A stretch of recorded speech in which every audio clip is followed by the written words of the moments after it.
Welcome to Common Unity. I'm Jason Fox. And I'm Dr. Gabriel Lewis. Pause what you're thinking and imagine. There's a different way of using your thoughts that makes you feel better, no matter what your situation. When you feel better, you do more. And when you do more, you get more out of life. Conscious control is a thing of the past. Forcing yourself to do things you don't want to do is the old way. Not only does it suck, motivation only comes in waves and seems totally out of your control. Learn to wheelie your mind instead. If your mind is a bike, then wheeling is the skill of using perspective to feel more energy. When you feel more energy, everything is easier. Consistently do more and make it a habit. Diet, exercise, patience, creativity, putting energy into your relationships. Have a process to work on whatever you want. Who cares what everyone else is doing? If it feels good, you'll do it till it's automatic. And when it's automatic, you'll reap the rewards for free. We can help you every step of the way. Stop struggling to control your mind and work with it instead. All you have to do is start small and snowball.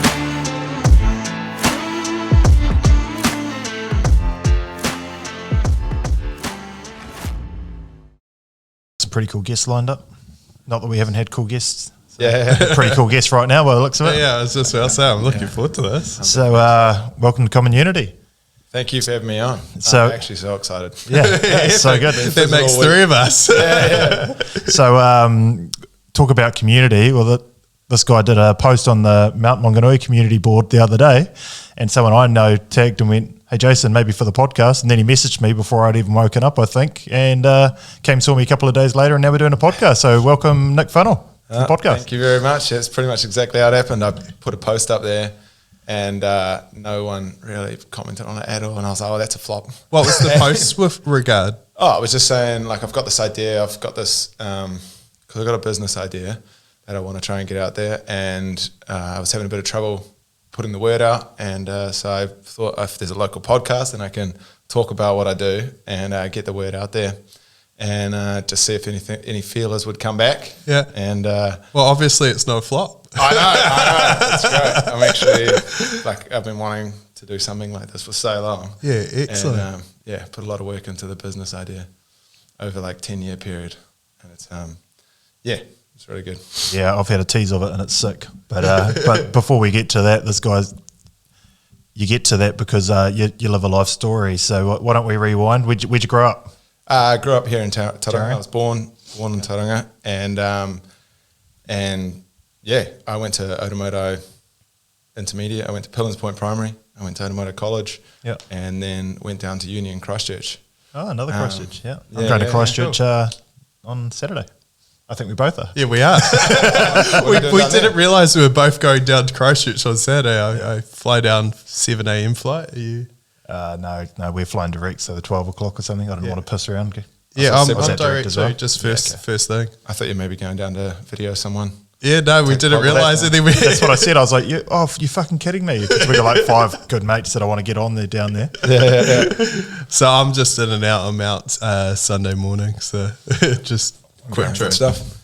Yeah. So anyway, Christchurch, that's cool. Christchurch, yeah. So I went to uni in Christchurch, did a Bachelor of Commerce, didn't really learn too much at all. I made one really, really, really good friend off on the first day. It was like straight across the hall from me. Yeah. And then, but yeah, as far as the story starts for We come back to Tauranga, you started a job, I suppose. Yeah, so straight after university, I went to the Gold Coast. So down at university, I met this girl who pretty much took me 6 months to sort of land. And then she went off to Aussie, and I still had 6 months of uni left. And so I kind of had to fly over mid-semester to go and see her. And I took a CV into the Audi dealership in there because I loved Audi cars, wanted to get some sales experience. Didn't really know what I wanted to do because I was crammed studying for my exams. And then if you asked me to do the test a month later, nothing. Yeah. Yeah. And then so I ended up in the Gold Coast straight out of uni and selling cars. And that was kind of, a bit of a journey. There would have been some good experience for life though, and it's got so many people with regards to podcasts and even previous guests that how selling's such a huge important part, just even able to sell yourself. Yeah. So I like in one of the podcasts you talked about how everything's a sale, because that's something I say all the time. Like even if you're telling your mate to go to a party, or you're telling your friend to come meet you for lunch, or like everything's a sale in itself. Yeah. And so if you learn the kind of art of that and you just get enthusiastic about, like, I freaking love selling stuff and ideas, and if it's going to benefit everyone, like, who loses? Yeah. You know, we got, you know, especially if you can add the energy in there as well, then people are fizzing when they come along. Yeah. And I've just sort of managed to snowball into a lot of people like that around me now, which is pretty wicked. But yeah, so from there I went to one of my customers that I sold a car to, offered me a job, and I wasn't that keen to change. And then the whole car industry is 10 hours a day. You got to work Saturdays. Yeah. And that kind of took its toll. And I'd be so excited to finish work on Saturday, and I get home and like all my flatmates, I was living in a cool place in the canals, and I'd get home and they'd just been lounging around all day, and I'm like, oh, what are we going to do? Like, and then I've got one day to do all the activities, and then it's back into work, and I was just kind of hating it. And then one of the customer owners was a high manager in a phone company doing business to business sales, and there's like a call center that then give you leads, and then you just go to the appointments. You're just the closer to go to the appointments. And so that was kind of cool. You could work from home and you just get texted the day before, like, when your appointments were going to be. Yep. And then... And was that like a commission-based kind of role? It just kept changing. The longer I waited to leave Audi, the deal kept changing, and then it was like, then it was really appealing. Yeah, and then it was like a sweet retainer, and then commissions on top of that, and like we're going away all the time with work, so we're traveling around Australia, and they just get the call center to focus on like a little town, call every single person in the whole town, because they had like enough people in the call center, and then whoever decided they'd get an appointment, they'd just send me and this one other guy who was like one of the coolest guys I've met. Like, he was the coolest guy I'd met in my life up till that point. Like, the most interesting. He was into, like, him and his wife were semi-nudists in the weekend, and he meditated every night for 45 minutes, staring at a flame, like a candle, and it was like right into the law of attraction and all this different stuff. Yes. And my boss was just this massive high energy, like, if you don't get the sale on the day, you're never calling them back, you suck. And so you just got to, And that was his attitude towards it. And so he'd just give us these tools to try and do that. But then in my mind, I remember you talking about the reason you didn't like when you were selling, how you didn't have the follow-up afterwards, because people... Yeah, when I was at Vodafone. Yeah. So the same kind of issues with that. Like, you're out there, you're selling stuff, you've gone to their house, and you've like seen their kids running around, and you're in and you sign up the stuff, and then they have issues with the changeover, and you are saving them money, and you get good at the quick math, and you're kind of convincing in the spot, but then they got to call you, and you're like, look, I have to forward you onto the onboarding team because I have no idea what you're talking about.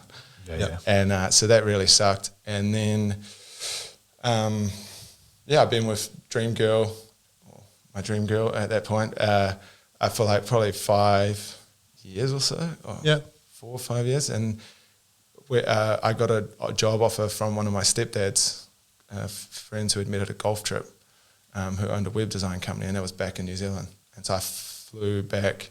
Me and my girlfriend did long distance, so she stayed in the flat. I came back for this job, and I was living at this dude's house in Taupo, so that was kind of cool. And it was selling websites, and he kind of said that he had a bit of a plan to step back, but he lived this lifestyle where he was massively into the law of attraction and that kind of stuff, and how you think creates what you do, and then what you do. Yep. Or how you think creates how you feel, and then how you feel changes what you do, and then what you do gets the different results. Yep.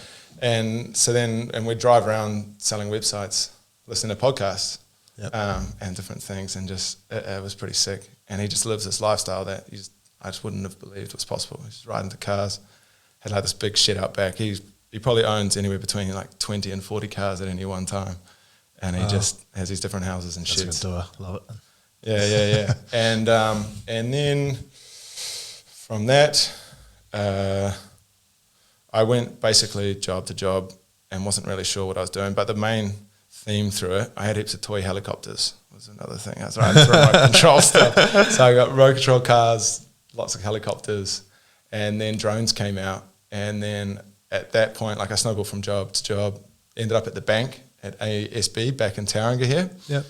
And was kind of just watching patches of sun go across in front of the bank there, and just As the day went along. Oh, yeah. Man. And then didn't really know what to do, but know that I didn't want to do that. And I bought a house in Matua, and so Dream Girl had moved to New Zealand at that point, bought a house together. It was a long story, but yeah, basically everything was perfect. I had all this stuff on paper, but it felt like, I don't know, like I was eating dry Weet-Bix all the time. Yep. For a better explanation.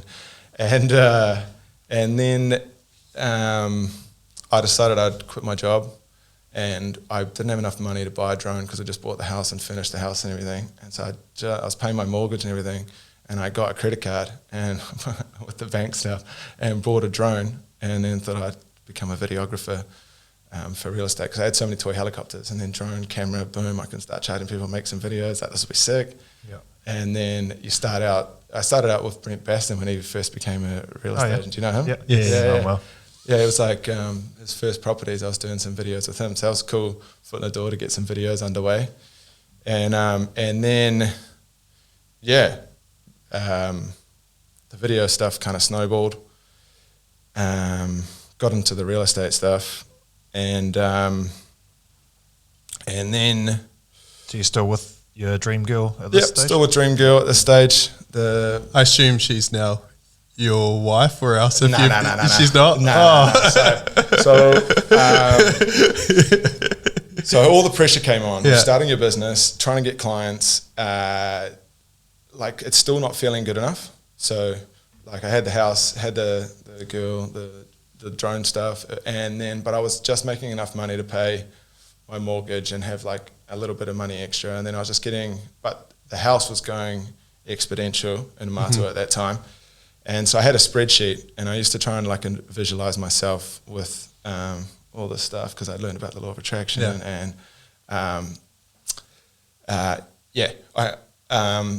when I first learned about the law of attraction, one of the craziest things was I watched The Secret, and it was just, have you guys seen that movie? Yeah, it's pretty hard to watch, but it's hard to watch, and it's crazy. So I'd read the back book in prior to that. 2011 or 12, and I have a pretty crazy imagination at times, and I was just like, oh, yo, this is so sick. I can wash my car and just pretend it's like an RS5, and then it'll be an RS5, and like if I can think all these cool thoughts, it's all going to happen to me. And then I was just like, I didn't have any loops that were that good to deal with problems. And so I was like, but what if I don't think about bad stuff? And then when I was washing my car, I tried to think about it being like an RS5, but I couldn't stop envisioning like some like gangsters rolling down with an Impala and just going like,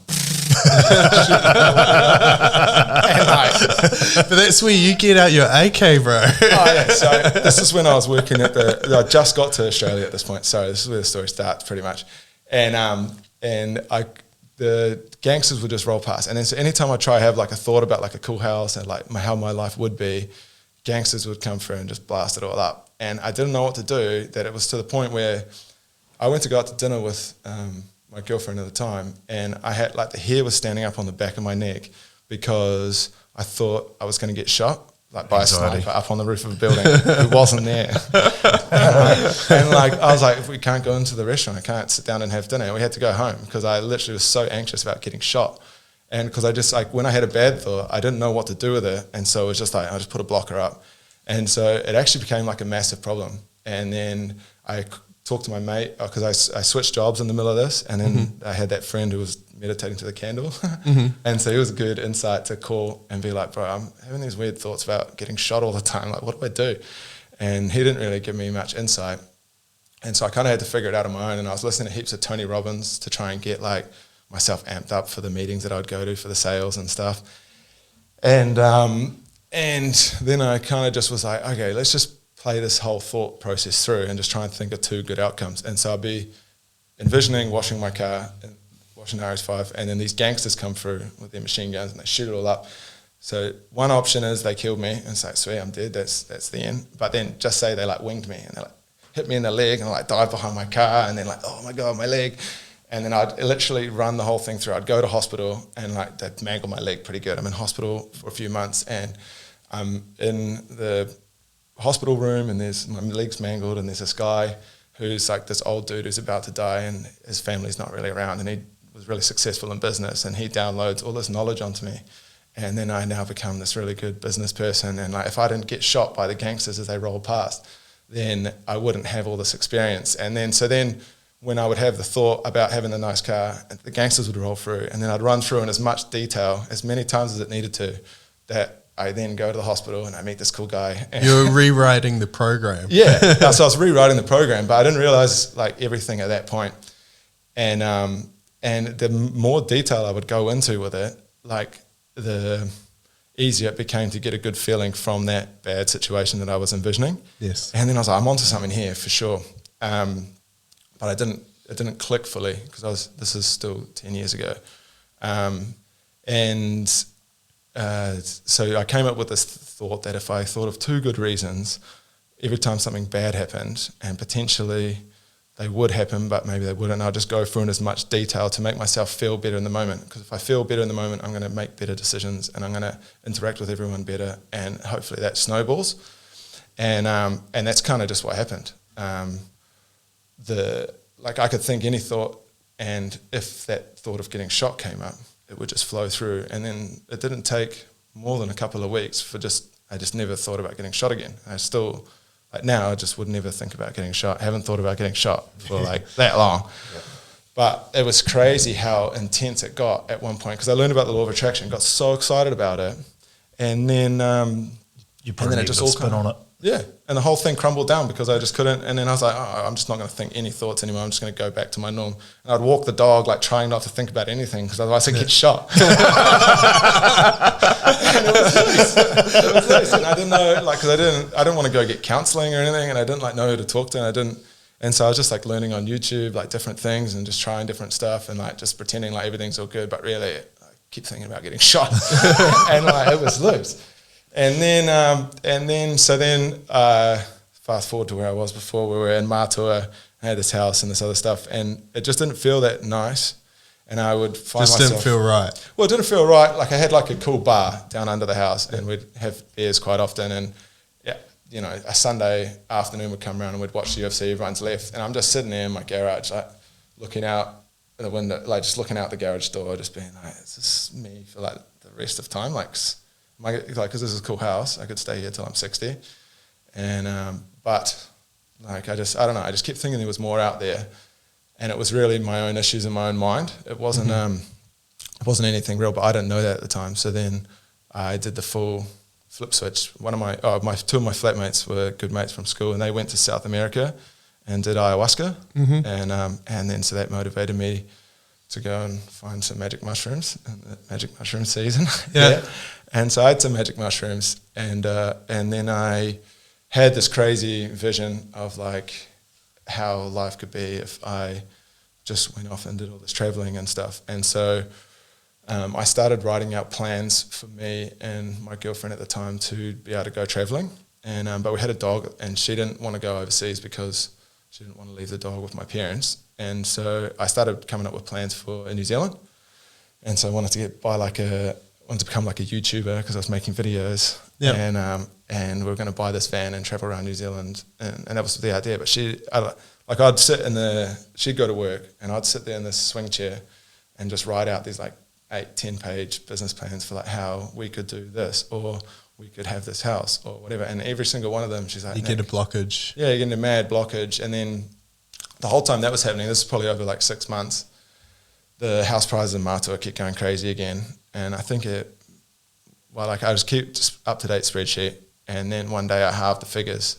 And then the figures still worked out. So I sold my house, broke up with my girlfriend, and bought a one-way ticket to Taiwan. Mm-hmm.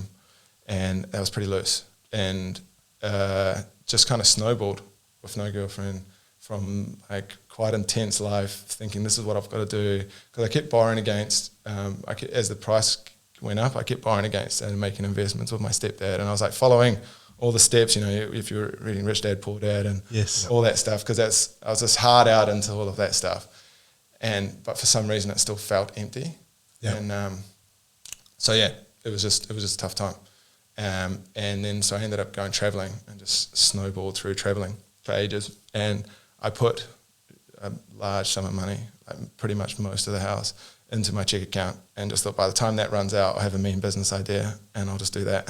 Yeah.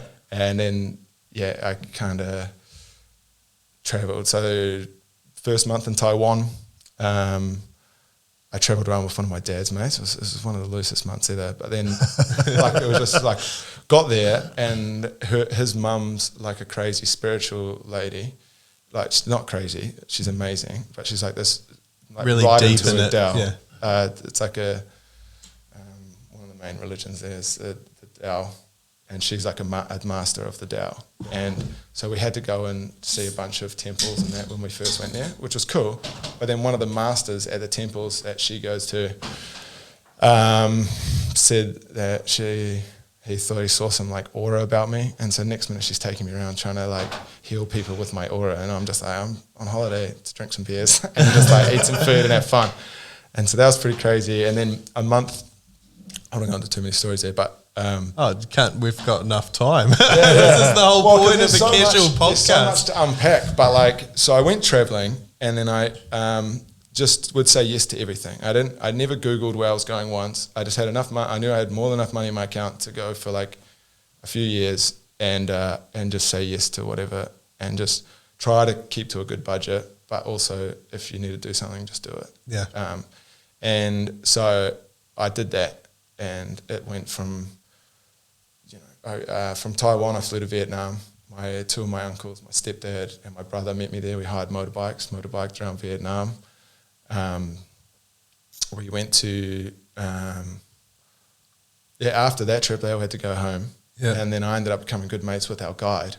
And so our guide was this guy called Chi, and he just, drinking rice wines and like funny stuff. And his, because his English wasn't that good, he just would play like pranks on you and stuff. And he was just this really cool guy. And then he'd just come up and like take the key out of your motorbike and like throw it down a bank and just drive off. Like, what? Yeah, the boys. He was hilarious. I think he probably could tell that you needed some fun and some laughter in your life. Eh? Oh man, it was funny. And I've wanted to do that so many times in traffic. Like, you shouldn't have a car. I'm going to just grab the keys out of the thing. Glad to see people do it. Yeah. For sure. And then I was making all these funny little videos, and the night before my stepdad and brother and that turned up, I went on one of those like, oh, you're in Hanoi pub crawl things. And somehow woke up on the sidewalk and had lost my phone and my wallet and my watch. Oh, wow. Yeah, it's pretty loose. So I remember just sleeping on a hard bed and thinking like, it sounds like there's all these people walking around me. And then I kind of like came to, and I'd lost my wallet and my phone and stuff, and which was quite hilarious. But it also meant that all my camera gear was up in the hotel room, and without having a phone or any of the other stuff for admin, I made a really sick video of that trip for my uncle and brother and stuff. And so we've got this really cool memory of that trip for the whole 14-day motorbike trip. And, put it to we had a few theme songs, and, just when you watch the video, it just brings back so many awesome memories. And I wouldn't have made anywhere near as good a video if I hadn't lost my phone the night before. And so, there's a reason for it. Yeah, I'm of the belief that everything that happens for a reason, and you just might not know it at that time. Yeah, you just don't know it at the time, and everything basically snowballs. And so I ended up going from there to staying with this Chi guy, and it was hilarious. And we went on another trip, and he just gave me a bike. And then after that, I went to Bali, met up with a mate who was on an island. I didn't really know what it was. End up going there, and it's like this full party island. Is it the full moon party? No, it's not the full moon party, but it's called Gili T. I don't know if you've heard of that island. There's like sea turtles and stuff, and it's a cool island. Yeah. And we went to this party island, and it had been been on some pretty big benders, really, like just like day after day drinking. And then in my head, the whole time that I was traveling, I was trying to have these revelations and I was trying to relate everything back to the law of attraction in some way, and how I was going to use that to then create a business once I finally come home. And I was like envisioning writing a book or starting a podcast or something along these lines. And nothing ever really came because I just drank way too much and just partied way too much. And then as soon as I was by myself, I didn't get the camera gear out. Yeah. And so I was pretty crazy. And then came back, had a couple of stag do's, bought a motorbike, and went on this mission. And then I was following this guy down to my dad's farmhouse on my motorbike, and he had all these stickers all over the back of his car, and he looked like he was a bit lost. And so I came up next to him, and I said, like, oh, where are you going? He's like, oh, I'm here to find Scott Funnell, and that's my dad's name. And so we went down to Dad's place, and he's like, and I was like, what are all the stickers on the back of your car? And he got his laptop out and showed me about this big trip that he'd been on through Russia, and I was like, oh, I've just motorbiked Vietnam. And then I showed him the video, and he's like, oh my God, this guy needs videos. And so then I called this guy that ran the trips. It was a New Zealand company. They take New Zealand-owned Land Cruisers and they ship them to Vladivostok in Russia, which is like east of China pretty much. It's like 200 k's north of North Korea. And they ship them all there and then unpack them and then drive them to London from there. And so I called this guy saying, hey, I've heard you might need some videos or whatever. And he's like, oh yeah, we need someone on the trip. Like, but send me your passport now, because if I don't have your passport, I won't be able to book all the visas. So before I said yes or no, but I'm going to meet you in Hobbiton on Wednesday. So I never really met the guy, and I was like, yeah, send him my passport to go on this massive trip with all these like older people. And yeah, within 3 weeks I was off to Russia, and I had like an open visa, and we did like, I think it was 16 countries in over like 4 months, and it was 19,000 kilometers. And so that was pretty loose, and that all just happened through the videography and What you made, yeah. And just putting one thing out and showing somebody and going from there. Yeah, and then so on that trip, that was sick because it was like a lot of driving and a lot of thinking time, and like you just kind of go into it with the right attitude, because like anyone else could have kind of lost their mind a little bit because it was all like quite a few older people. And they were all so nice and so much fun, but I could just imagine how someone else wanting to do their OE or whatever, traveling as you're not with the lads, not with the lads or whatever, but with the right attitude, like it was literally like the coolest thing ever, because I could piece together like in my mind from far east of Russia, all of Siberia, and then we dropped down into Mongolia, the whole of Mongolia, then up into Altai region, Russia, and then down Kazakhstan, Kyrgyzstan, Tajikistan, Uzbekistan, back into Kazakhstan, and then like all the way across. Like I've driven the whole length of the Ukraine. Wow. And so when they're hearing about all these dramas in the Ukraine, it's just like, and so on that trip I did a lot of thinking and a lot of writing, and then I noticed how you guys both said you're dyslexic or whatever. Yeah. I'm the same, so I never got into writing at all, and then like started really getting into writing, and then just pieced together all these thoughts over that trip, and got to the end of that.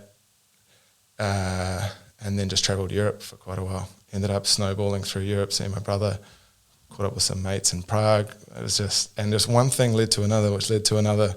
And just then, by having the open opportunity to say yes. Yeah, and then as the pressure started coming on, once I started like blasting through heaps of cash, because like at that point, Europe, it's expensive. Europe, and then you get to back home, and then I started thinking more about like life and stuff. But then I moved back and I bought this car, which I still have now. I love it. It's it's a Mitsubishi Delica, and it's raised up, and I call it the Mitsubishi Mission Van. It's got like armstrew machine. Oh, it's so good. And have you got Scooby-Doo in there? Or? Nah, no Scooby-Doo, but like it's just so much fun. I love that thing. And Scooby snacks. The first mission I went to go on with it, I ended up inviting one of my mates' younger brothers, who's a professional volleyball player, and he was the only person who had time off. And I was like, yo, I'll come on this mission up north. And then we ended up flatting together and deciding to start a business together. We started buying electric scooters. Yeah. But we imported these like real high-powered ones. They're sort of 4 to 8 times the power of Lime scooter. Mm-hmm. And the first shipment we got in was a little bit, iffy. And then he, pretty he was just like, oh, why don't we just look at all the addresses on Google about, and he's just figured out that in Shenzhen was this one place where there were just heaps of scooter manufacturers. And so we ended up just buying a ticket. Like one thing just led to another, and we bought these tickets to go to China. And then next thing, we've got this scooter business that we're importing stuff from China.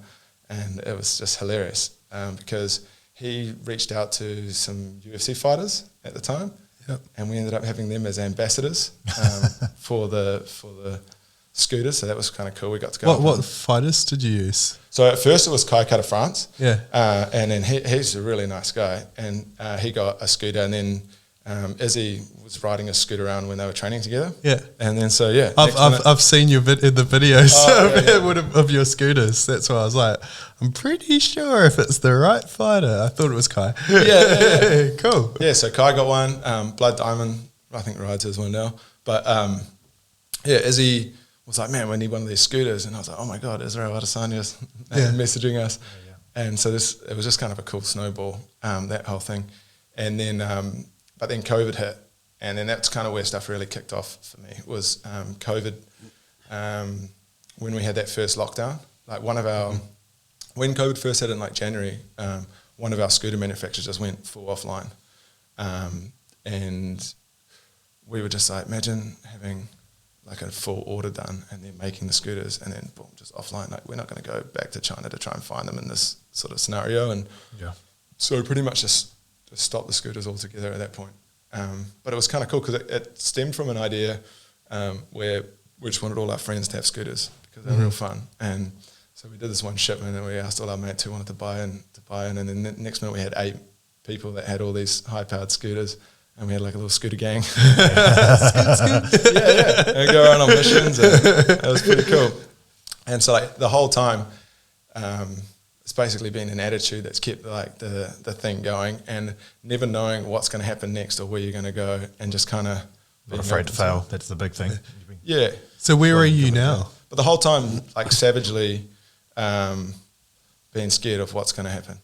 And like not knowing the next point. And so once the scooter thing stops, I'd been dating a girl for like only a couple months and we were going to do lockdown up at my parents' house. I got a big place and my brothers were going to be there and stuff. And I was like, oh, this is a big call. But like we were planning to potentially think of moving in together, but whatnot. And I was like, oh, this is a perfect opportunity. Let's just do lockdown together and see how that goes. And she just fitted in perfectly with the family and my brothers and stuff, and we'd stay up like late at night playing table tennis. At the start of lockdown, we wrote like a big list of all these activities that we could do because it's a big place, and we had the electric scooters. And so we had like time trials around the house. We had like a 50cc scooter as well, and like a bunch of things there. And we had all these different activities planned, and we never even got down to Monopoly. The whole like 6 weeks or whatever it was. I definitely played Monopoly. Yeah, it was cool. And then so at the end of that, I was like madly in love with this girl who I was kind of like, if we didn't have lockdown, it wouldn't have happened. Because I was basically, So prior to my 30th, I went to Canada for 3 weeks. So got back from the structured ship, the scooter thing's still happening. I go to visit a mate in Canada, and he's the one who travelled with me in Bali, and he has a wife and this kid, a daughter called Nova, who was 1.5 at the time, and I was not thinking about kids; they weren't on the radar whatsoever. Still hadn't started this business that I really wanted to about mindset stuff. That had just been back pocketed, like hadn't dealt with my own issues, like mentally, like with as far as like procrastination and how all of that stuff goes. Because I don't think it's possible to ever sort of get through that one and without the right sort of tools. And on that trip, I just saw my mate being the coolest dad to this little girl, and he just made it look so much fun being a dad. And so I was just like, oh my God, bro, I need to get, I probably need to have a kid sometime soon. Otherwise our kids are going to be too far apart. We're not going to be able to continue to hang out. Because I'd heard from like my parents and stuff, like if your mates don't have kids, you grow up. That at the same age as you end up just growing apart and then I came back from that trip, had my 30th birthday party, which we had at the lake, and like one of the themes, if it's colder and you're not sure of the weather, I always make it a BYO wetsuit party. And so you come to the lake, but everyone has to bring a wetsuit. If you don't have a wetsuit, you're going to miss out. So just bring a wetsuit. And we had this, just cool, we made this massive inflatable island and had a cool weekend. And then that weekend I was Snapchatting and stuff, and an ex-girlfriend showed one of my Snapchats to this girl she was with on the beach, who's now my wife, and said like, oh, you definitely have to meet this guy. And then I got a random ad after my birthday of, and I just thought it was like, oh my God, this is too good for true. It's got to be one of those troll ones. and then so we went on a date, and everything was kind of going really well. And we'd been dating through the summer, and then the whole lockdown stuff happened. And she just has the greatest attitude. So when we first met, within 2 weeks of knowing her, she'd bought one of the high-powered scooters and a wetsuit because she was keen to come on the missions and join in the scooter gang. Yeah. And so those were like two massive ticks. I was pretty much like on from then. And then the lockdown happened, and we just had so much fun during that lockdown. And then so 2 weeks, and I'd stayed with my mate and seen how good having a kid was. And then so I kind of ramped it up real quick and just like proposed to her 2 weeks out of lockdown. Wow. Just like straight off the bat, because in my head I'm just like, everything's so good. She's so keen to like just fit in with your lifestyle. She's fit in with the lifestyle, and like she's open to all these new experiences. Like, because she didn't eat heaps of food when I first met her, and then she like starts trying tomatoes, and then she's like real scared of spiders. And like, I remember one day she's like, I think it was 2021. She's like, it's 2021. I'm not scared anymore, and like got one of the cobwebs out of the mirror in the car and was like freaking out and off her hand. And I was like, that is so good from you. Like, you had to muster up some energy there. Yeah. And then like all of that was just ticking all the boxes, and I was just like, oh my God, okay, so I'm just going to propose to her. And then that all happened real quick, surprised all my mates. They're like, I can't believe because I was definitely not the one. You've been the digital nomad for so many years, travelling around. Yeah, because I was definitely the pain that we had of our group of mates from school.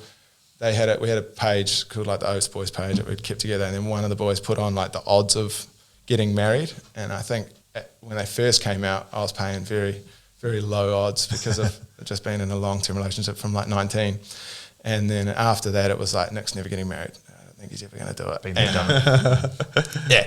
It was funny as, and then that all kind of snowballed, and then now we've got this wedding planned, and then 6 months out from the wedding, my wife goes, oh, I should probably go off the pill now. I've been on it since teenager, and then she got pregnant pretty much straight away, and so we had a kid on the way, and so then I'd throughout that time I'd really thought about these thought loop stuff, and I'd remembered when I'd like nearly got shot in my head, and like digital shooting. So I was putting it all together, and the whole time I was trying to piece together some like logical sort of framework to like work with that can relate to that, to like make those sort of scenarios not so bad. And then we got married, and then as soon as I found out pretty much I had a kid on the way, it like put a lot of like, you got to be. Like, cause I remember you saying when you... Yeah, well, I got the unbelievable urge, like, okay, this huge purpose, now I've got to go to work. Not I've got to, I want to, but I've got this unbelievable desire to provide. Yeah. And it was like this cloak that I just put on, okay, now I've got a purpose to go to work. Not because when you think about it, previously, before you have kids, it's quite self-serving. Yeah. Everything you're doing is to go get this thing. And it doesn't matter kind of what your goals are. It is technically quite self-serving, but now it's a reason bigger than myself. It's for somebody else to look after. Yeah. So that was for me. Yeah.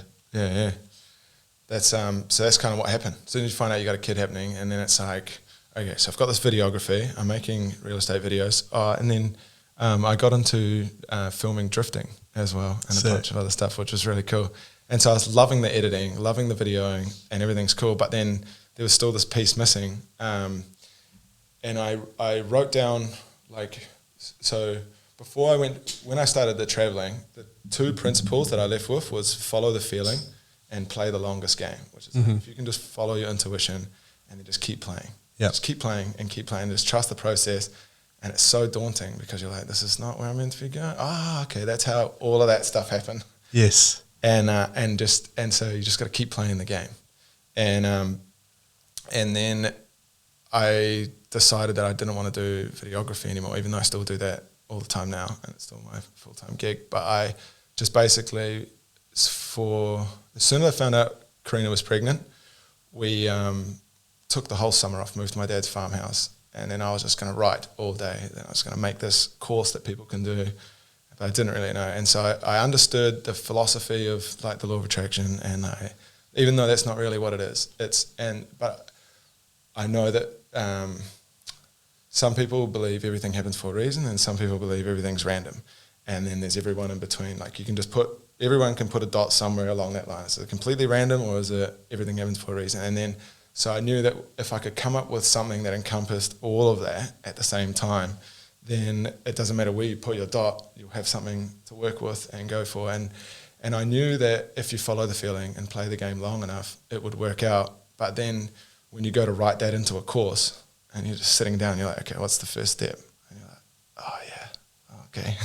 I have to think about this a bit more and read some more stuff. And so I basically got stuck into YouTube videos and just going nuts. And then I got all my writing from earlier when I'd done my travels, and then just started reading through that writing and creating all this writing. And then one thing sort of led to another on there, and I came up with this process where if you can change your perspective on something in the moment to make a little packet of energy, eventually, when you do that enough, it creates like a hardwired signal loop. Loop. Yeah. And so if you can figure out a way to play a game with your thoughts, then it's not like you're trying harder because you're playing a game in your mind that's then giving you this little packet of energy, which then you go and do the thing without feeling like you're consciously making yourself do it, because you just have the energy there. Yes. And then if you can just do that enough times, it becomes your habitual way of thinking.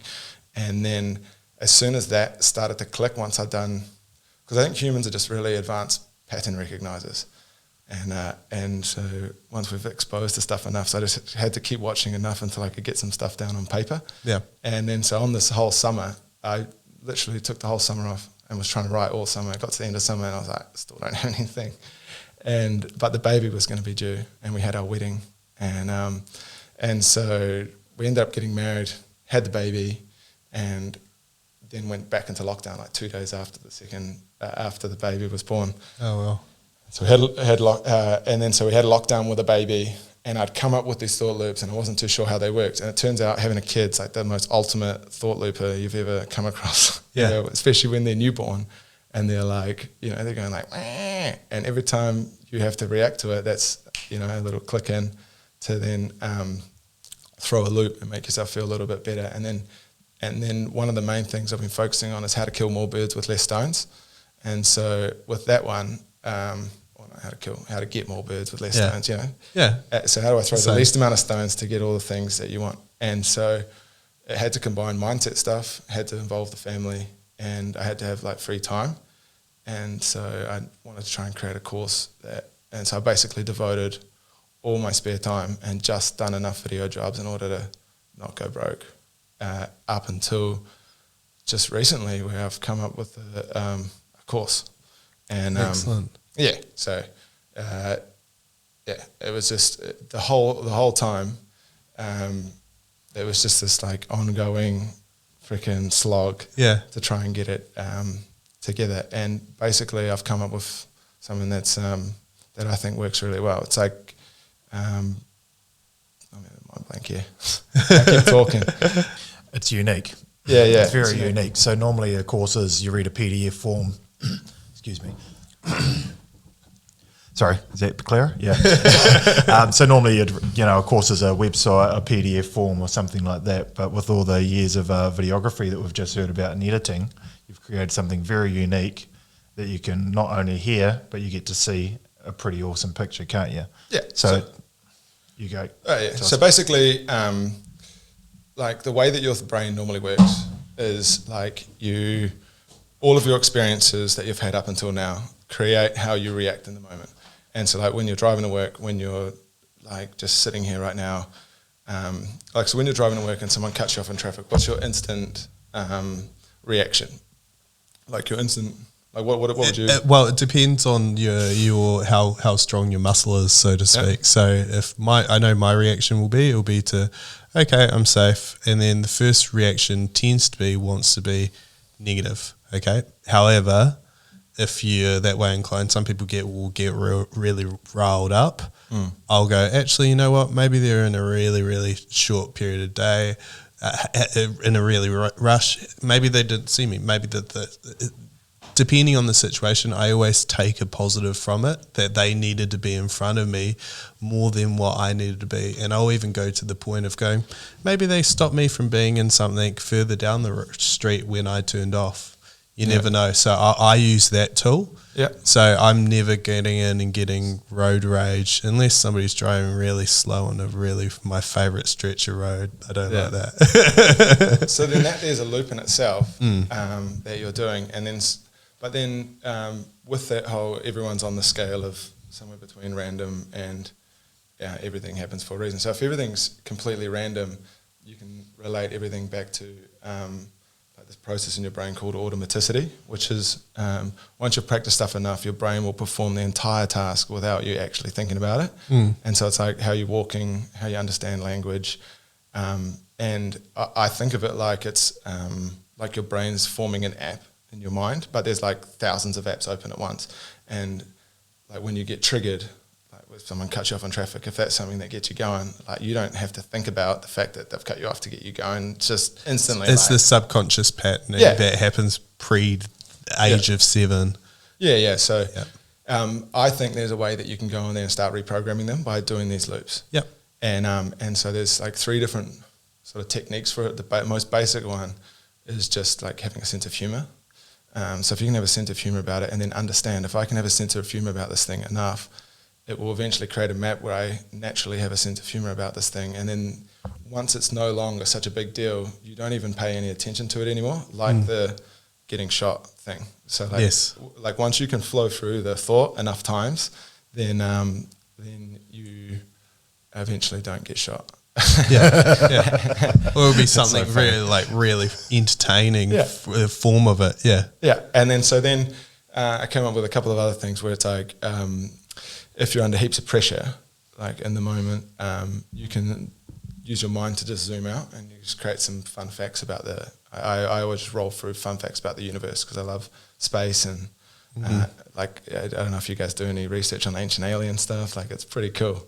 Not that specifically, just to the extent of Joe Rogan podcast. But just like listening to that sort of stuff and getting into it. So in my mind, I think like, I'm one of 7 billion smart monkeys like walking around on the crust of a planet, traveling like 96,000 kilometers an hour around our Earth, and then around our sun. Sorry. And our sun is in a sea of suns, which is like a galaxy. And then by the time you've zoomed out to like galaxy scale and you're like this one of 7 billion, and then think about the pressure situation that you're in and the fact that we're alive for like 27,200 days if you live to 80 or whatever it is,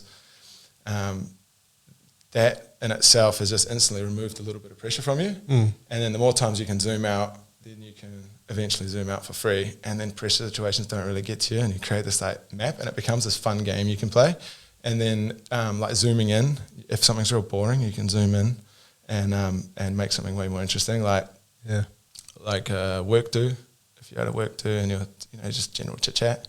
And so one game I like to play when I'm at like a work do or something is like put myself in the shoes of the person that is talking to you. Yeah, and I go, so like, because you say like, oh, I was on a Tinder date once, like a few years back, and I just met the girl, and she goes, oh, do you want to come to my work day? And I was like, oh, it's a bit intense for like how long we've known each other, but yeah, I'll come to your work day. And it was Craig's finance. Craig's investments. Yeah, that's what it is. Yeah, so Craig Investments, and it was at Mills Reef, and so I go along like full party shirt, just ready to have a good time. Was the Mo there? Yeah. Effort. Yeah, so the Mo came about because I was really like quite into my image, and then everyone said I look way older with the mustache. And then I thought, if I can do enough of this mentality stuff, I could eventually have a mustache and like love having a mustache. And if I can get to that point, then what else can you love? What else can you enjoy doing? Yeah. And then I started playing these games in my mind. And one of them, so when I was at this work do with this girl this is before meeting my wife, and she invites me to a work do, and you talk to the people, and they say, oh, what do you do? And they're like, oh, I'm an accounts manager.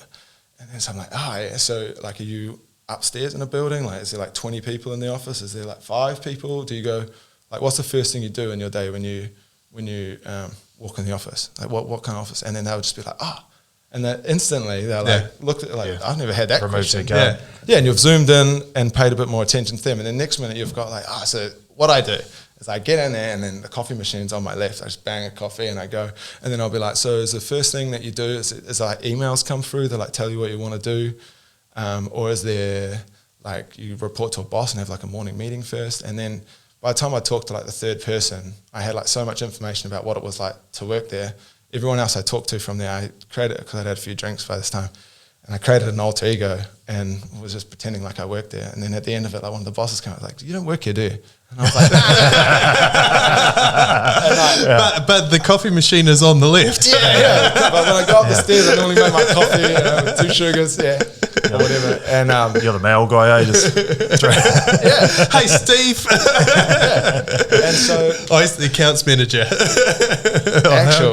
And so when people would ask me, I'd say I was an account manager, because I knew like that was the guy I talked to for like the longest. And then and so you can play this fun game. So that's one of them. And then the highest level is like just being creative with your thoughts and like coming up with a different perspective on everything. So I think about the smart monkey one quite a lot, where like if you're going to cook dinner and you're like, I can't really be bothered cooking dinner, but then you think about, okay, imagine I'm just a smart monkey that's have to live in the bush its whole life, and so like I've been foraging for my food and all that, and then for some reason I'm just in this house, which is my house, with a pantry and a fridge, and like how exciting is it to open the pantry and like look, like we've got like condensed milk, freaking pasta, we got, all these different things. Like if you're a monkey that's been foraging in the forest, and you can put yourself just even slightly in that attitude, and then go to cook dinner, it makes it much, much nicer.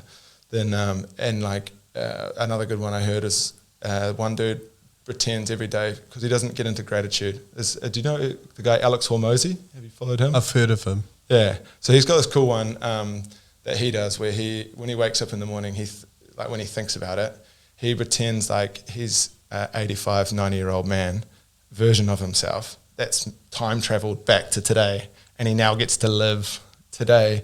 And he's like, oh man, how good do my arms work? Like, I'm feeling really good. Yeah, and he's like, how hot's my wife? It's like that's actually pretty extreme gratitude when you think about it, because you're actually completely grateful for the moment of the present being, because you always go, I want to be younger, but now I'm, oh my God, I'm this 36-year-old man in this room having this conversation right now. How fortunate am I? Exactly. I felt that way the other day when I opened Snapchat and then swiped right, and it turned me about 65 years old or 70 years old, and I was like, wait, that's a few years away.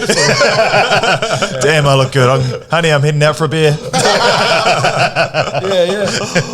On that note, I've got the size of a peanut at 85-year-old's bladder because I've had too much coconut water. I'm going to the toilet. This guy. Just because we did it in the last podcast doesn't mean we can do it in everyone. Oh, no, I know. I'm just absolutely busting. Normally after I apologise, because normally after it, the only reason you haven't done this yet is because you didn't even know it existed. You know all that shit that you currently can't be fucked doing?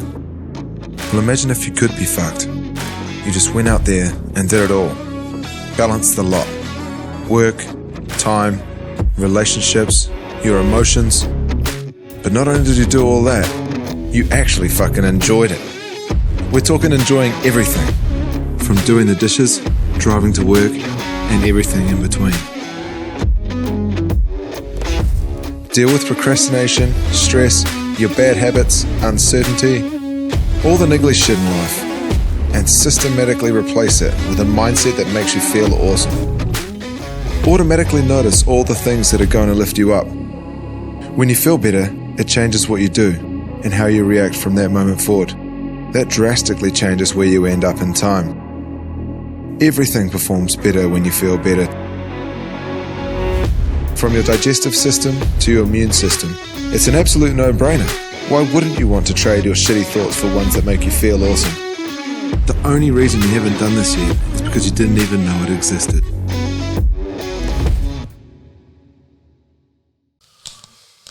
So do we remember where we were up to before we were rudely interrupted by a bladder? I think we're up to talking about that. Like if you envision yourself as an 85-year-old man. Yes. Yeah. And so then the base level is just humor, and then like the middle level is like zooming in and zooming out, and then the highest level of just being creative with it is playing like a fun game where you pretend when you wake up that you're actually an 85-year-old time traveler that's woken up in your body today, and you can and so there's lots of these different games that you can play in your mind that add a little bit of value to your day, and if you only look for 1%, you're never trying hard, and so it's easy to uphold it until you create the habit. Because I've heard you guys talk about habits and how like it takes 3 months to form a habit. And Yeah, all that sort of stuff. But yeah, we had an interesting conversation the other day, which you're probably about to touch on, where you said if you try too hard, you'll give up because you feel like you're failing, right? So the 1% each day is achievable. Yeah, 1% each day is achievable. And then, but once you start playing this game with your mind and having fun with these different situations, then you get really good at having fun with the different situations. And then if you have like a few core principles that like, so just like your favorite quotes and you have them written down and you memorize them. And then so when you need to make a big decision, you can relate back to some core principles. Like one of mine was, how do I kill more birds with less stones? And so like when I'm playing with my son on the lawn, to kill more birds with less stones, sometimes we play around and I throw them up in the air, and then I would like dip to like a deep squat and then throw them up and then deep squat, and then he's cracking up and we're trying to do like different spins and stuff, and we're just having a great time, but I'm actually getting a workout at the same time. Or like I got a little dog called Nugget, who's a miniature schnauzer, and he's hilarious. And if I'm walking anywhere and I like give him like a little sly eye, he knows it's on and I'm going to run, and then I just like sprint until he catches me, or like just little funny stuff. And then you're playing fun games when you're just walking around. Like if you're going to hang the washing, like what are you thinking about while you're hanging the washing? Like are you thinking about what you got to do next? And I'm normally thinking, fuck, I'm going to hit my head on the washing line. Why they make them so low?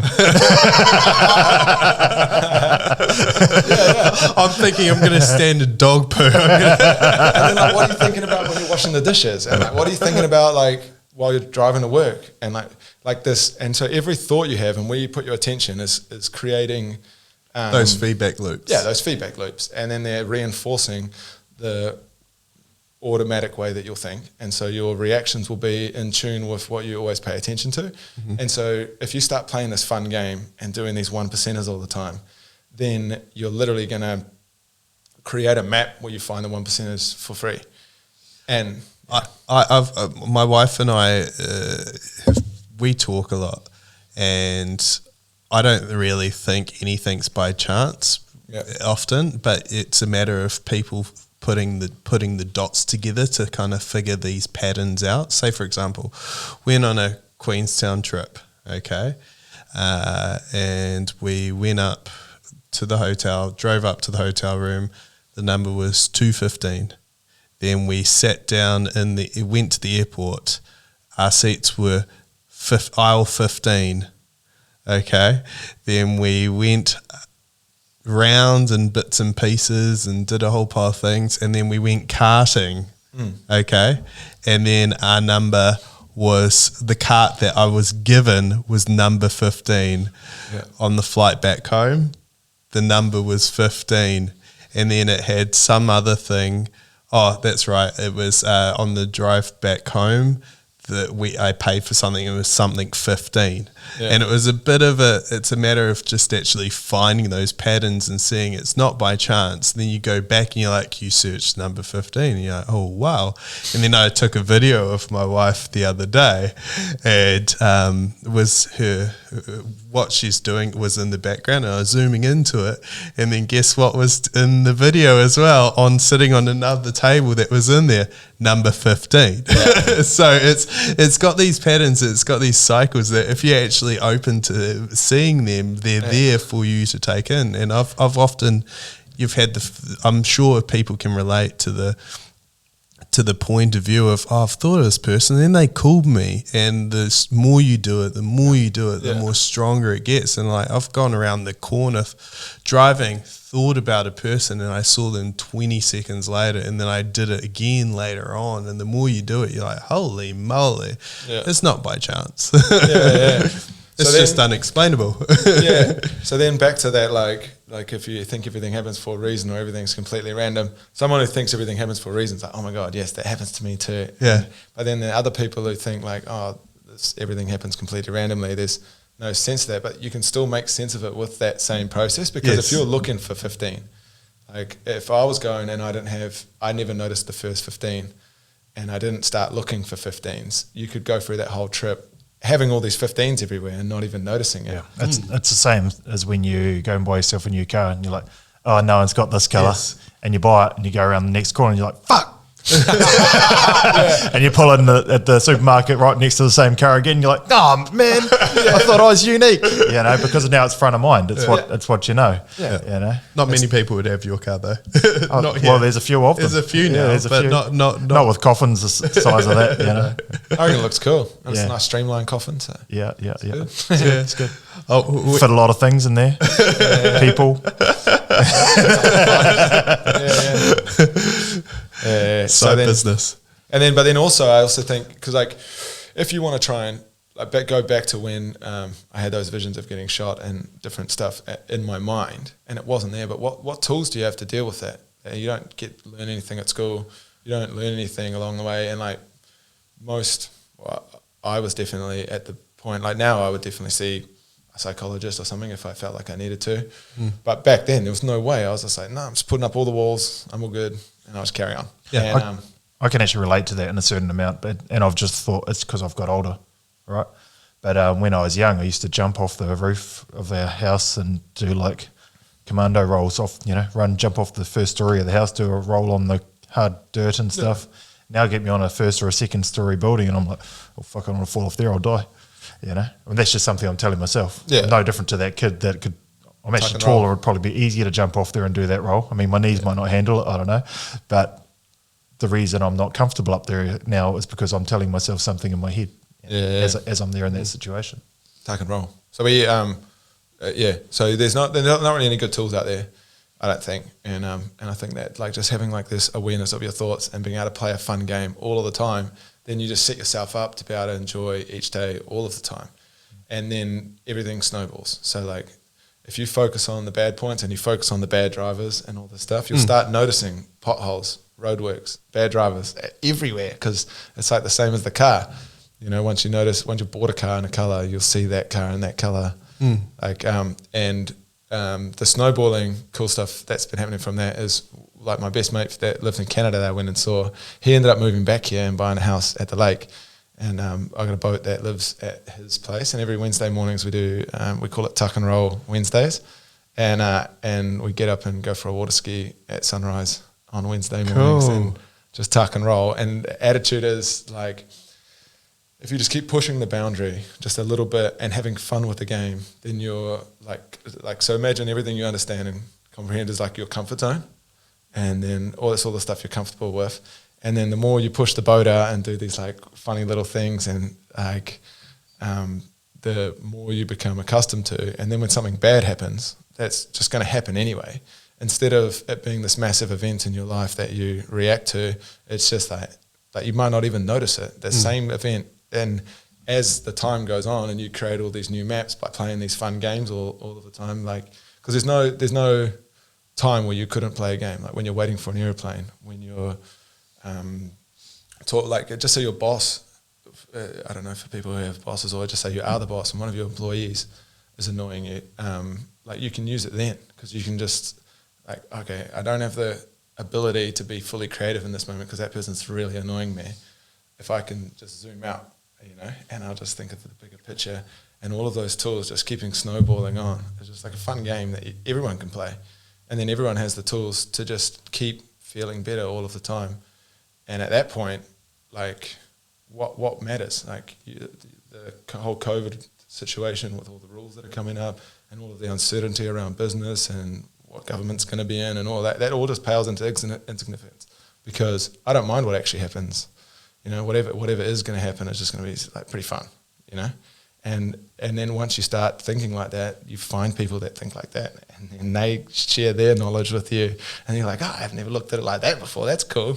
Yeah. Yeah. I've often done that ever since I've been young. Actually, a lot what you've been saying naturally, I've just naturally done, like on extreme situations too. So I really understand it, and it works. That's the cool thing. And the cool thing is, like, your brain's like a muscle. So the more you use it, the stronger it gets. And like you said, like the maps, absolutely awesome. I 100% agree with you. And then it's like an app that you've downloaded onto your consciousness that looks at situations differently. And so once you've got this app downloaded where you're looking at situations differently, and it's always idling in the background, same as the app that stresses you out, same as the app, you know, and they're all there, they've all just built up, but you can just keep focusing on this one that makes you feel good, and it starts getting better at making you feel good, and then it just snowballs. And the coolest part about it is that because of the way we've just, our culture is and the way we are, like if you have a problem, just learn some more stuff and just try harder, get up earlier,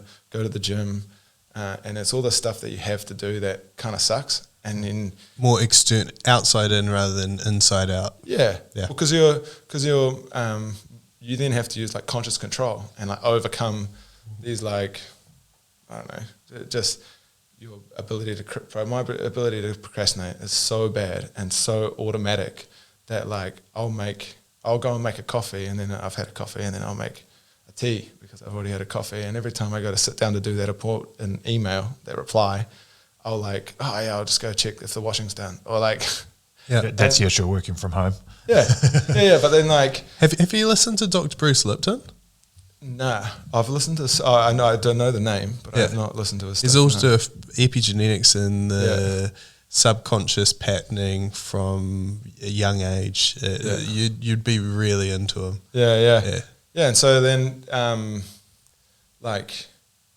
you can alleviate that trying harder feeling, because if you want to do a little bit more and you just do 1% all the time, and you're playing this game in your mind, you just have more energy to do more stuff.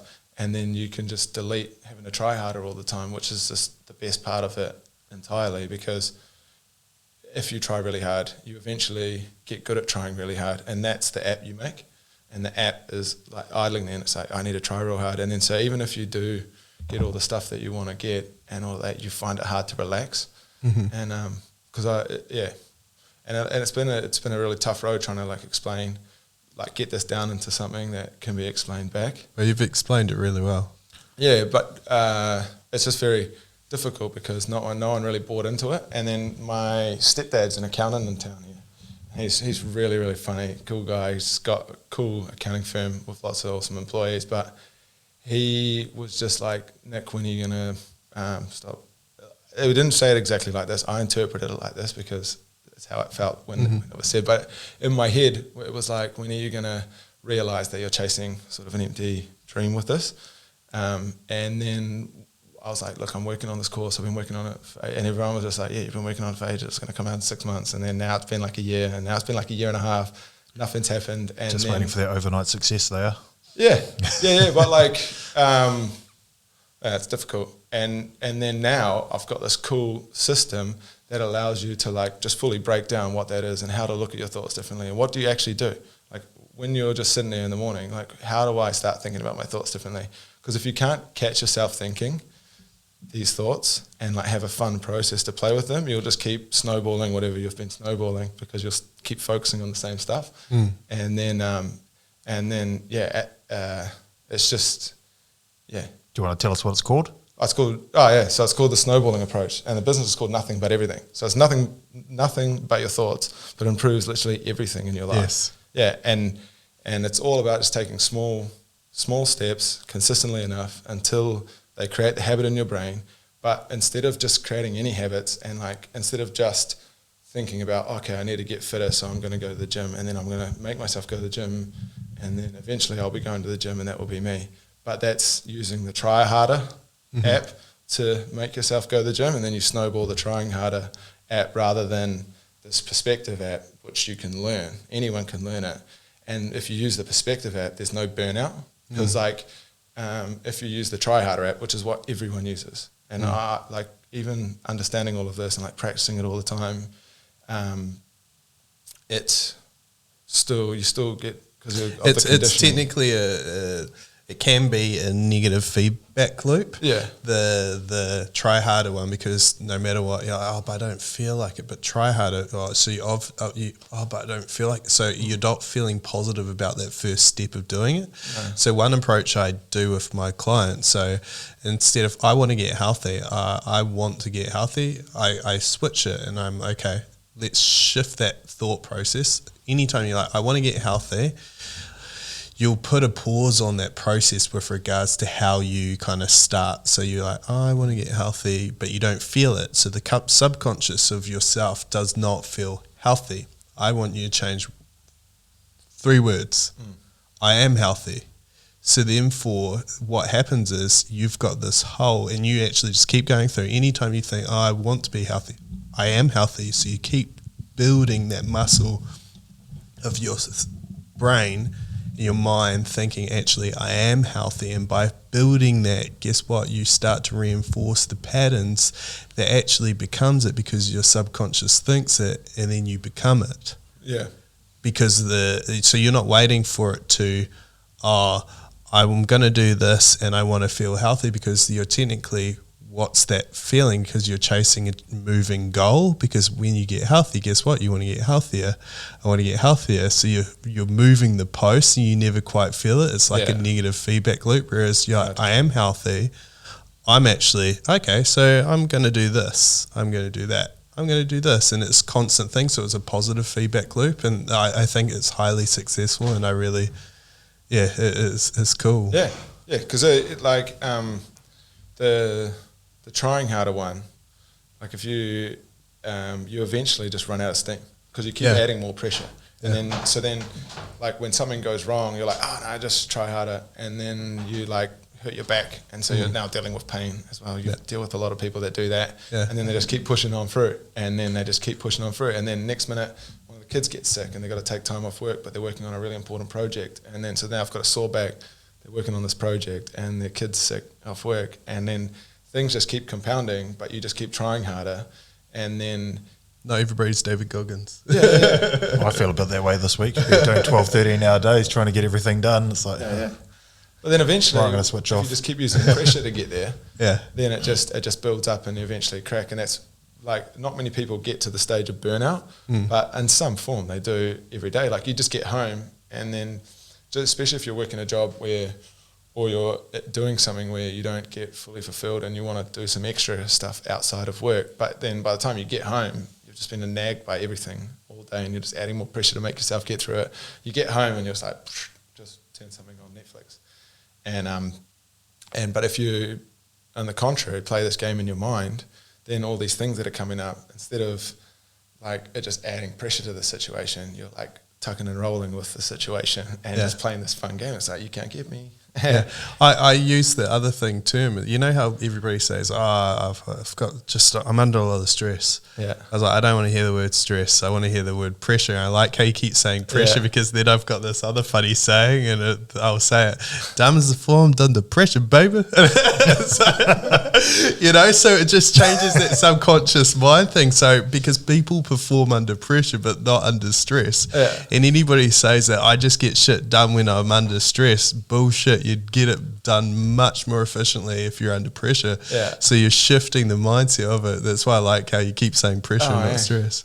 Yeah, so I think the pressure, because like anything, when you add too much pressure to it, like a tire or like everything, once you add enough pressure, there's stress and it does break.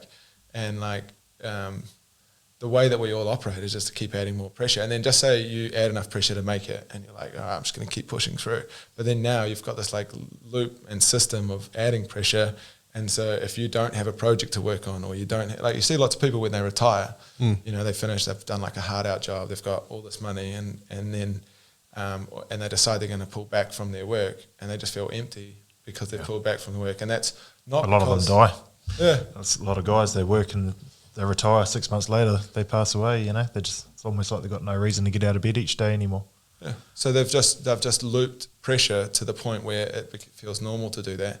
And then so when you want to relax, so because I hear a lot like, you just got to do 10 years solid in the middle of your life to make sure you set yourself up for later in life. And like, I just reverted back to absolutely just doing the full flip switch on everything to go overseas and still feeling the exact same feelings that I felt when I had everything.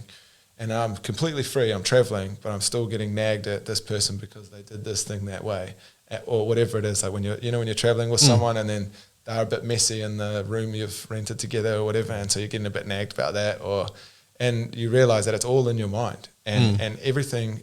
And so if you keep using, without interrupting your thought process and going back into it, you'll keep creating the same situations and the same feelings no matter where you go or what you do.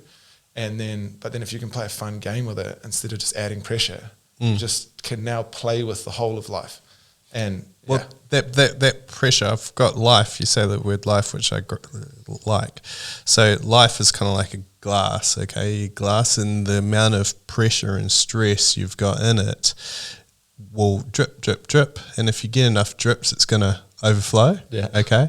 The tools you're using is to drop the amount of pressure and stress in that cup, so it's not going to overflow it. So it's actually able to flow. And the lower the cup is, the more pressure it can take. The higher the cup is, the more it's going to overflow. So by doing the tools and the mindset stuff is naturally going to drop it down, or doing jobs that fulfill you and gives you joy. But the less that you do, that if it stresses you out, it's just going to raise that cup. So you've just flipped it on the head. Every morning everyone's been telling me I've got to fill my cup up before I get started, and now you've told me to empty it. No. Well, it depends. How many cups am I allowed?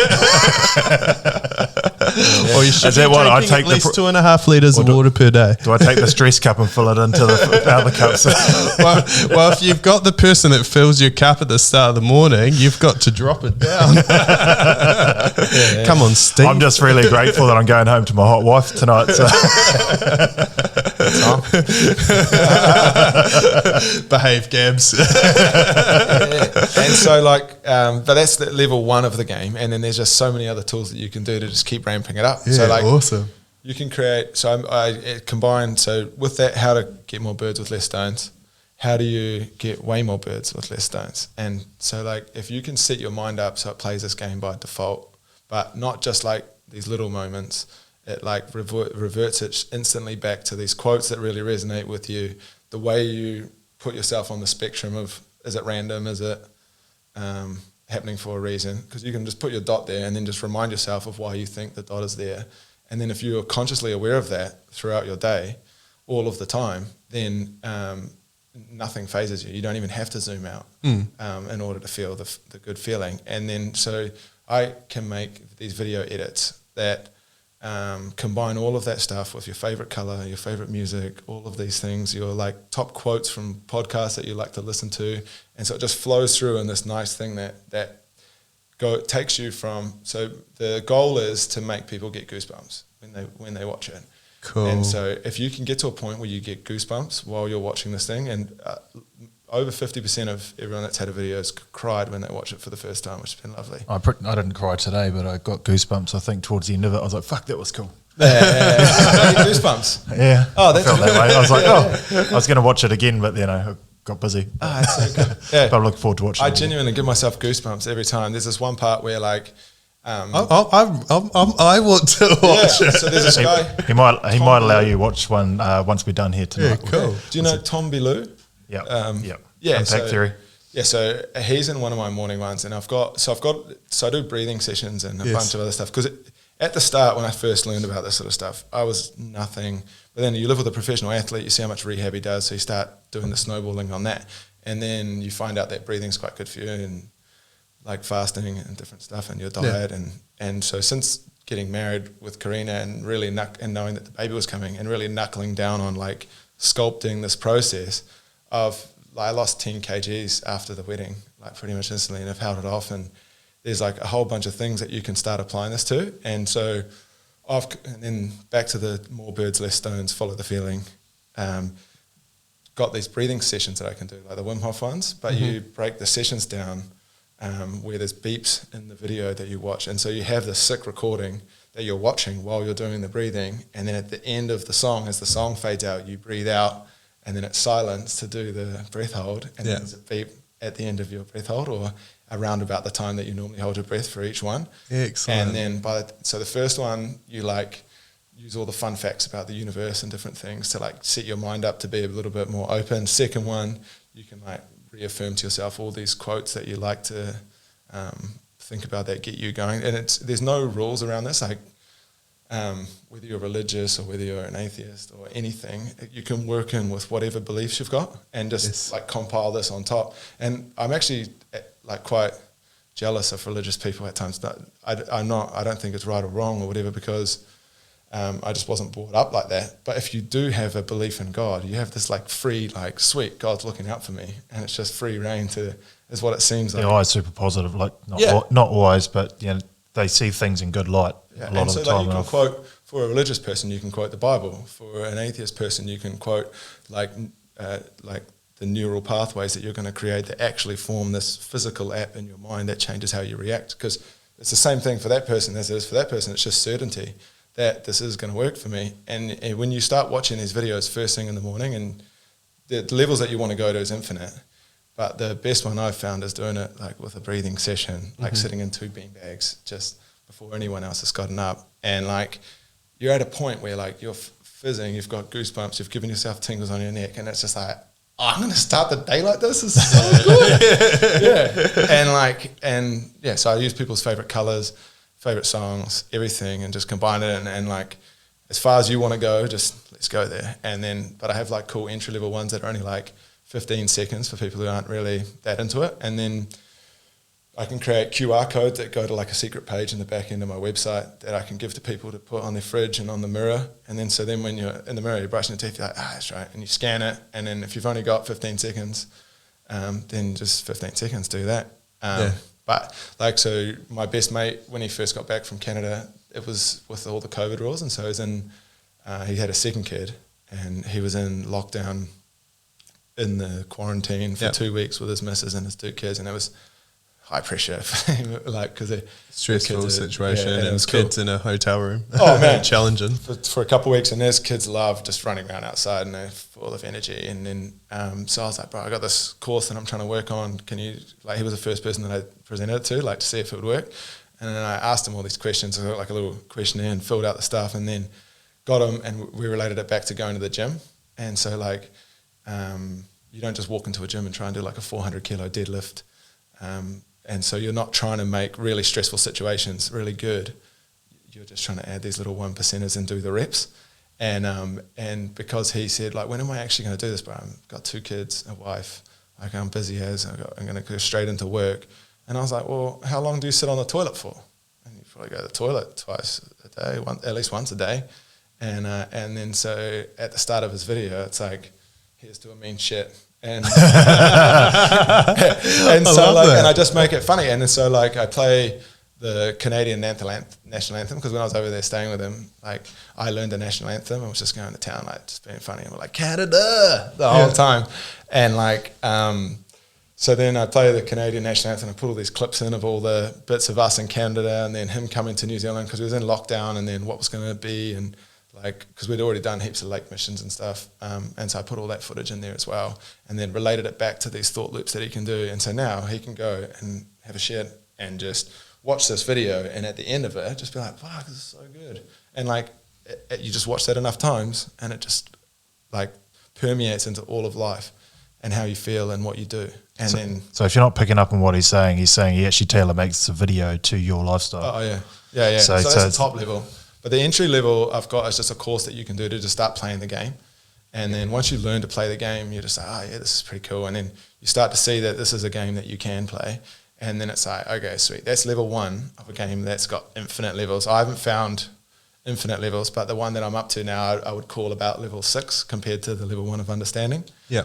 And the level 6 is just having multiple different videos of different lengths with different songs, because then you can, if you've got like at least four to choose from, you can pick from your mood and the amount of time that you've got. Because some of my ones, I've got like maybe 25 of my own personal ones now, but some of them are like 30 minutes long, and then some of them are just a minute. And so whether I've got a minute or if I'm driving somewhere, I can just listen to the audio part of it. And like, there's this one section in the Tom Bellew, I've got him in there. Bellew, yeah. Bellew, yeah. He goes through about how like when people, so he thinks that the one thing, if he could put it down to, that made him really successful is the fact that he has an unflinching willingness to embarrass himself publicly. And he's like, when I hear people making fun of me and, you know, like, and anyone says anything bad about me, inside myself, what I hear is this voice going like, wah, ha, ha, ha, because I know I'm learning. And on a long enough timeline, all you're going to give up and I'm going to keep going. And when that part plays at like the end of some of the like quotes that I've got going, like every single time that bit's just like full goosebumps all over. And it's, it's sick. That podcast I sent you the other day with Kevion, I don't know if you listened to that one. I sent you that, didn't I? You did send me that. Yeah, yes. so there's that one. That's episode 50. If you go to episode 100, it's Tom Bellew, Kevion, and Rob Dyrdek talking to drama. Oh, wow. So that's like a super pod. Yeah, you did send me that So one. Rob Dyrdek is, like, he manifests the shit out of his life, like, creepily. Like, he'll be like, I'm going to walk into this building and there's going to be a red, da-da-da-da, and, you know, and that stuff happens in his life. Yeah, but Tom's like, he's not as on the same page as them on that chapter. Yeah. So maybe check that one out as well. If you're enjoying Tom, you might quite enjoy that one. It's also on YouTube too, so you can see them.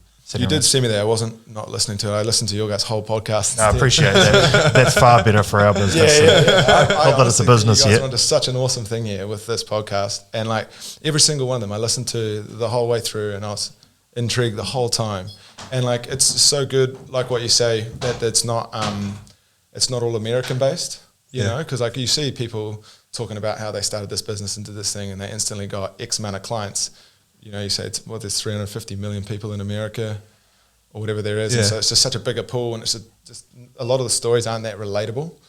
And then what you guys are doing is just so much fun and relatable. Yeah, it's quite cool. Like, you know how I said I didn't look into you or anything because I wanted to have like a real no perspective and just kind of have a chat. And this is the kind of cool thing about this space as well. And I'm glad that we just kind of press the play button and just like, let's just do it. Bam, bam, bam. I was really, really feeling the pressure at the start there and like going through the story. And then like, I was like, I don't want to be just pitching my business here, but I really think this can help. Oh, no, this is people. perfect. This is exactly, it's actually perfect timing if we go through and it's like actually a genuine thing that can help every it's single actually person. Genuinely needed, and it'd be very, very impactful if the local schools and community would actually use it to actually, but everybody in general, because all these kind of factors, and if you kind of, instead of thinking as like an individual kind of on an individual basis, like technically we're one huge community, and then by elevating the whole community, it's like, okay, cool, well, you might be different to me, I might be different to you, but guess what? We're elevating at a different vibration. Guess what? We're going to respect each other and we're going to do these things and kind of grow and learn, you know? Yeah, but my dream is like thinking, imagine if everyone plays this game.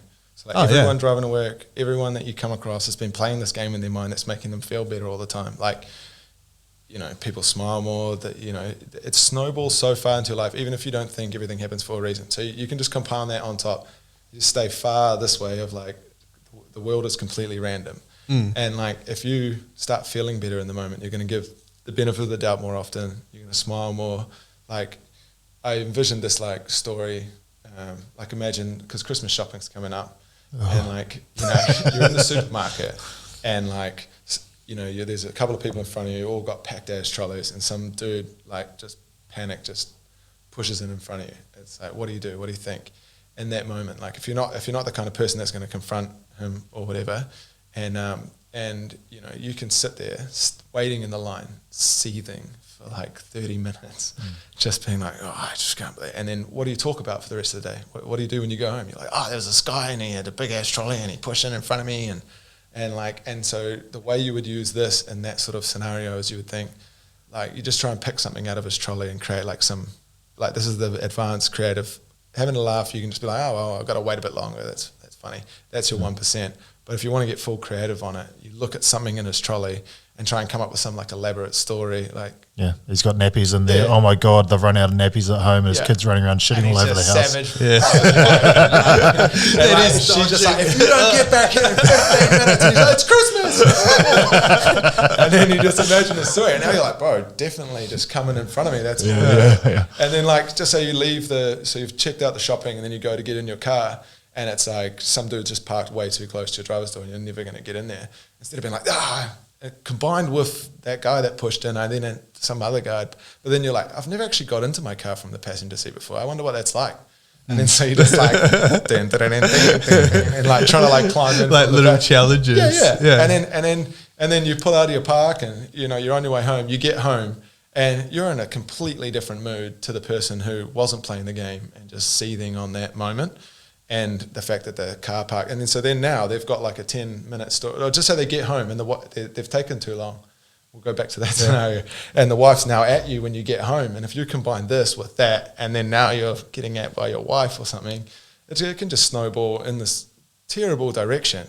But if you can play your game with your thoughts and just have fun with it in every moment, and just the more you can catch yourself, the more you can play the game, and then the more you play the game, the better you get at the game, and then eventually the whole life becomes the game. Yeah. And then I've got a fun story actually with regards to playing the game at uni without realizing I was playing the game. Well, my twin and I would play the game. Well, we were meant to take somebody back to Otago Uni, and we were in Christchurch. We were from Christchurch, so we were up for the weekend visiting, and then it was like later at night that it was getting to like, hey, can you just wait? Please don't go. And then it was actually, nah, I'm not in a good space. I'm not coming tonight.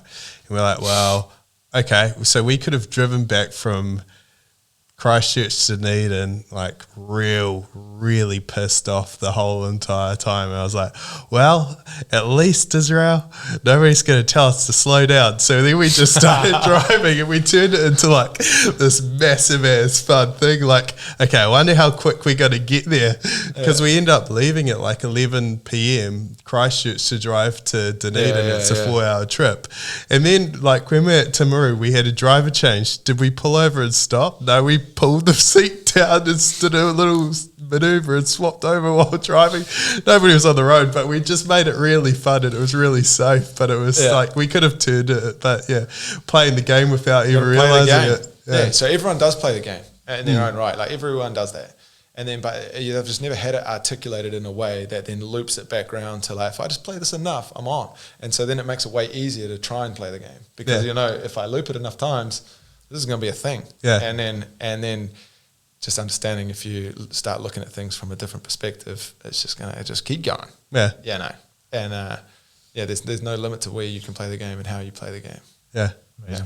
And well, I think something's kind of cool as well, if somebody does have a really poor feedback loop or a poor map or something where they're going through, and I find sometimes we're depending on where they're at and if they've got the right people go through, it's just go, okay, well, where do I think this actually stem from? Where did this start? Where did this patterning come from?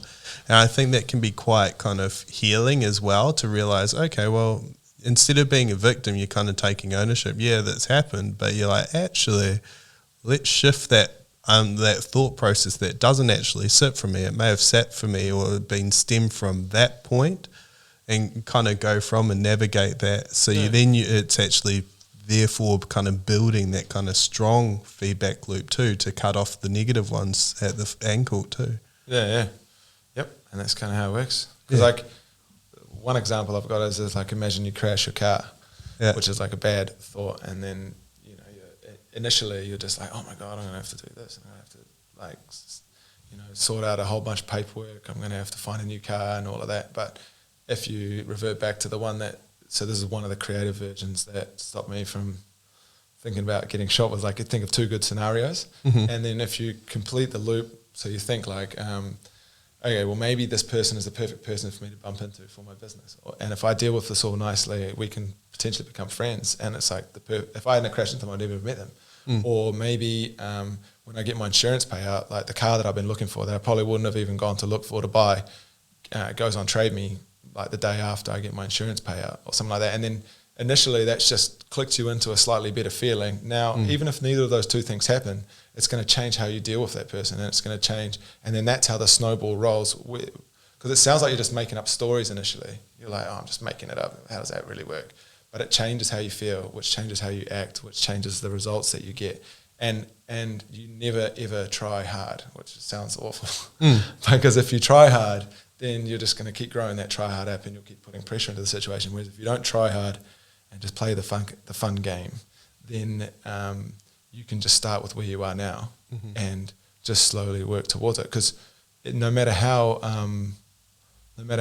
bad you think your situation is, you're probably used to it because it's probably always been similar to that, or like nothing's usually snap that bad. And even if it is, that's what you're dealing with. Like if it's what you're going to deal with from this moment forward. And so it is this bad right this moment, and it's going to continue to be this bad.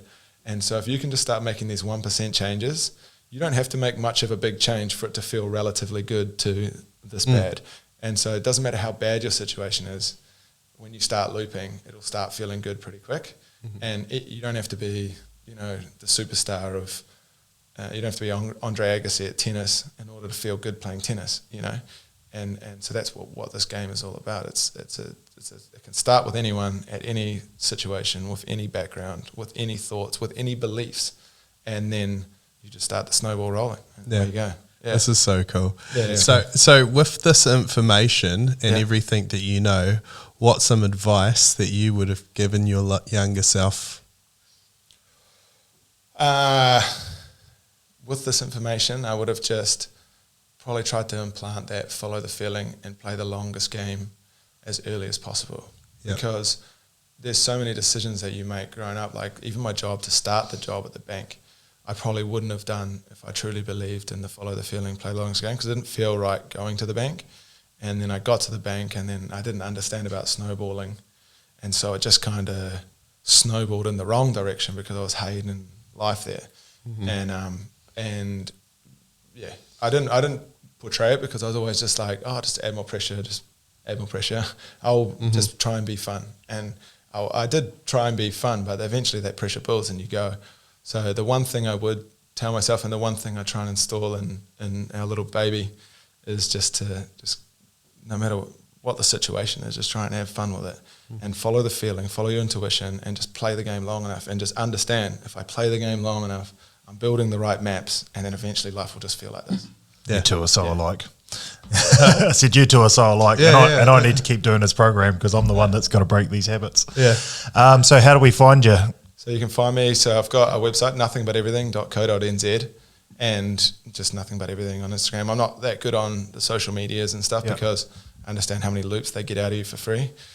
And so I try to steer away from those loops, and I just try to create really good content that relates to people that is easy to follow, because you just got to take out all the effort, and you got to take out you just got to make it as easy as possible.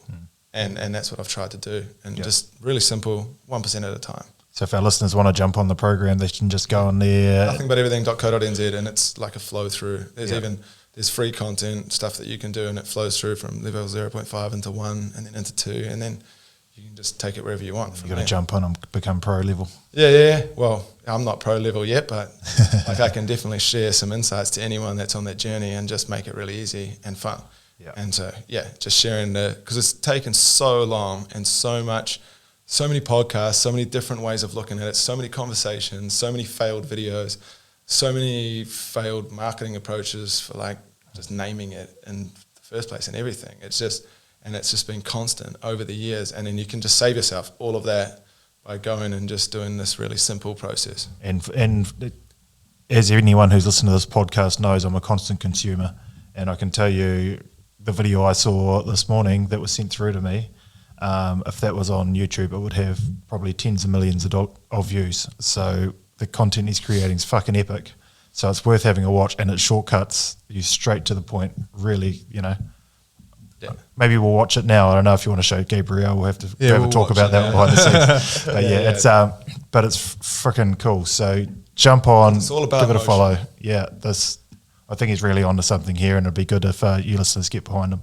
Well, I'd like to personally thank you for putting that post on the notice board page. I'm really grateful for this. Yeah, it's nice to meet you. It's great. and it's going to be. Thank you so much. Good for having me energies. on there. Sorry, I was fumbling around a lot at the start there, but No, it's part of your, that's your story that led up to how this all happened. And fuck, It makes sense as I'm to a little where bit- you kind of ended up at that kind of end point. yeah, because you which fumble today- around and you don't know like what you're going to do, and nothing makes sense. And then what's the one thing that stayed true the whole time? It's like I just always worked on my mindset because Yeah. I was going to get shot. I've got that concern getting to my car because it's coming up Don't 10 worry, o'clock tonight. I'll be your bodyguard. But That's all yeah. right. I'm parked beside I you. might just roly-poly the whole way there so they're shooting above me. Awesome. All right, well, thanks for you joining so us. Much. Like I really, really, really appreciate it. Oh, No excellent. worries. You guys There you are go. awesome. Epic. Thank you. Oh, bro. Thank you guys so much for That the was so time there. cool.